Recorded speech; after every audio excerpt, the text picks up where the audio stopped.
Good morning, welcome back. We are in the front bedroom, which is where I seem to be spending most of my time on the weekends at the moment. As you'll see in the last video, we painted this room after all of the plastering was done. And now what we need to do is fit the 3-column rad in now. So this is a 600 millimeters high by 1686, I think, millimeters wide. So as you've seen me do in the other rooms, we're going to find the center of the bay, and then we will add all of our brackets onto here, measure the widths and heights, and then put that on now. What I might do is a time lapse just so that you can see how that happens.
Right, so I thought I would stop doing the time lapse because turns out you can't see anything that's on the wall.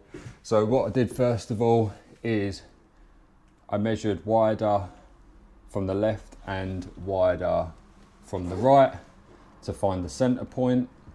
So what you do is you measure past halfway from the left, past halfway from the right, and then it gives you a much shorter distance between 2 points to find the center.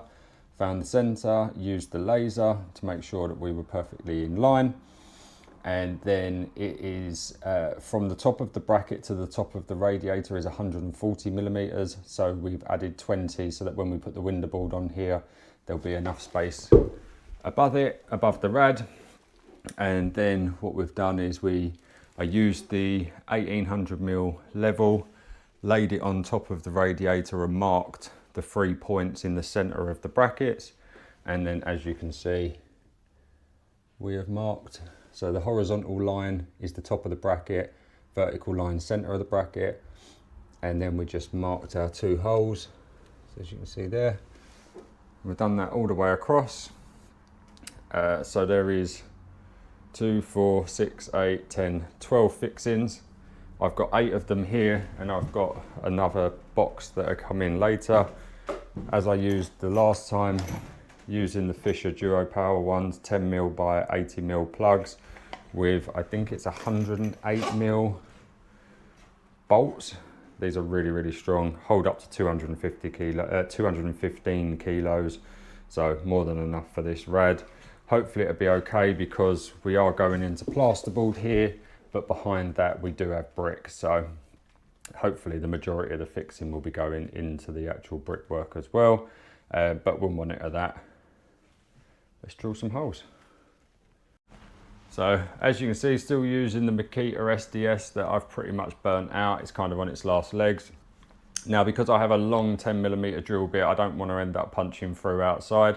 So all I've done is I've got one of the bolts, I've put it next to the drill bit, and then I've just put a zip tie or a cable tie just past that so I know the depth to drill, and then I won't go too far. Time to drill some holes.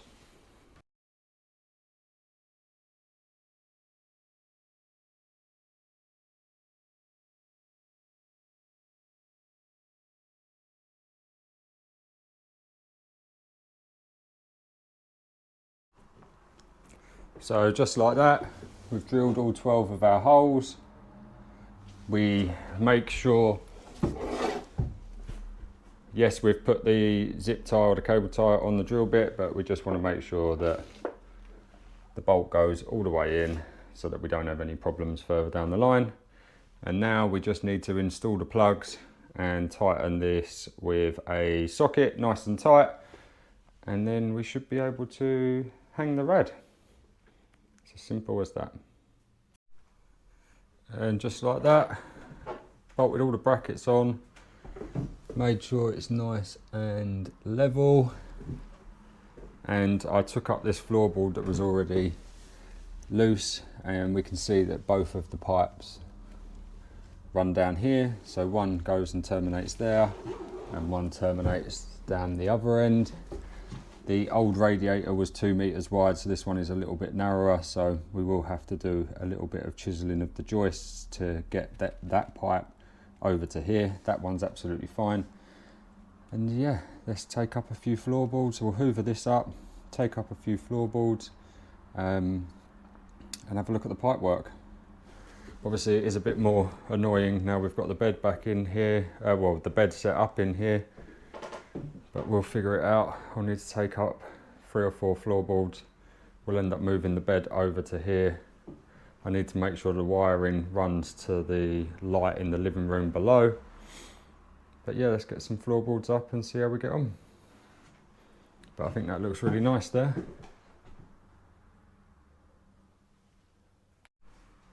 Right, so now you can see I've taken up the first 2 rows. Obviously all of these floorboards are going to come up because they're going to be replaced with chipboard.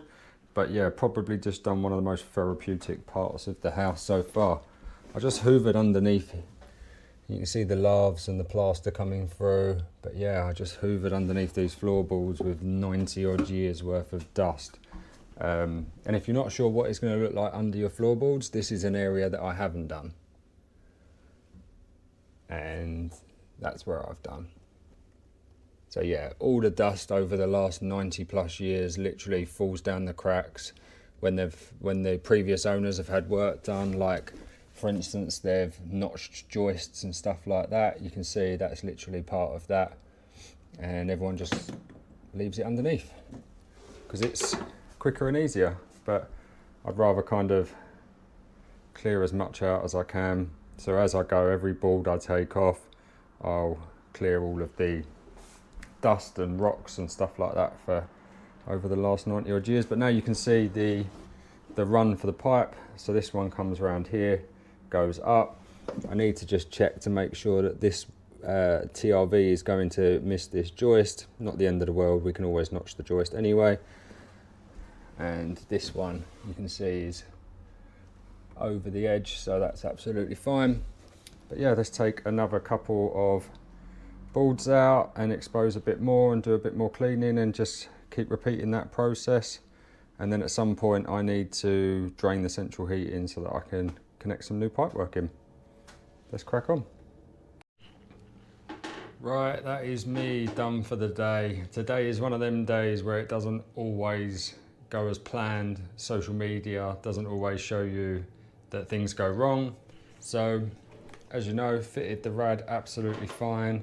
This right hand side pipework, which was pretty complicated for me, as you can see, I've done a 90-degree bend there to save the amount of joints, but then a 90 join down the bottom. And then when we go to this end, I've got another 90-degree bend going to a straight coupler there.